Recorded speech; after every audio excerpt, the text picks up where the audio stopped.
There are probably infinite species in nature, as much as infinite stars, galaxies out there.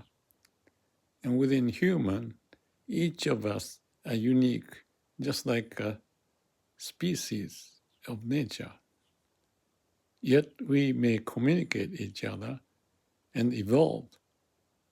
And our origin is there, how we are born, live, and die. That's the foundation of who we are. If we notice it, connect to it, feel it, sense it, appreciate it, there's a totally different dimension that we can relate to know who we are.